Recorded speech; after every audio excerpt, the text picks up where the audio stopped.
Bonjour, je suis Céline Brémond, responsable des projets clients chez CapInsight. Alors aujourd'hui, on va parler du sujet des écueils habituels des tableaux de bord. Donc tout d'abord, quels sont les objectifs principaux d'un tableau de bord? Les objectifs peuvent être multiples sur un tableau de bord, mais principalement ça va être de suivre l'activité et les performances du dispositif digital qu'on souhaite suivre. Quels problèmes peut-on rencontrer? Il y a beaucoup de problèmes sur un tableau de bord en règle générale. Pourquoi? Parce que souvent les tableaux de bord sont trop complexes. C'est très long, ça peut être long comme processus de mettre en place un tableau de bord, surtout quand on fait appel à une agence extérieure comme on peut faire du coup en faisant appel à CapInsight.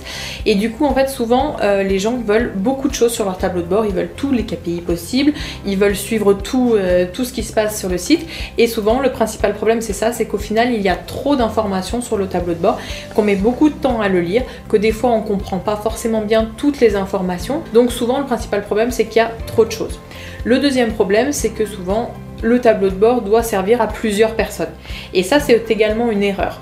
Parce que on rencontre souvent nous des clients qui veulent mettre en place un tableau de bord et il faut que ça serve en même temps au directeur e-commerce, à la responsable web, à l'ensemble de l'équipe web marketing, au community manager, voilà.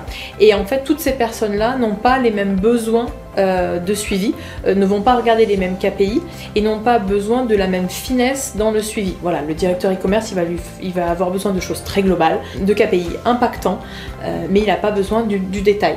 Alors que les équipes qui gèrent les campagnes, qui gèrent le community management, qui gèrent toutes ces choses-là, vont avoir besoin de choses bien plus détaillées pour justement suivre si les campagnes et les choses qu'elles ont mis en place ont eu un réel effet sur le chiffre d'affaires.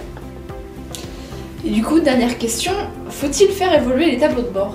Bien sûr, c'est aussi un problème qu'on rencontre, c'est qu'un tableau de bord c'est vraiment quelque chose qui doit s'adapter au site web et en fait au dispositif qu'on souhaite suivre et aux équipes. Parce que les besoins d'aujourd'hui en suivi ne seront peut-être pas les mêmes besoins que ceux de l'année prochaine. Typiquement, nous, on conseille pas mal de KPI et de comparaisons plutôt sur des tendances assez longues, sur des moyennes, sur des choses comme ça.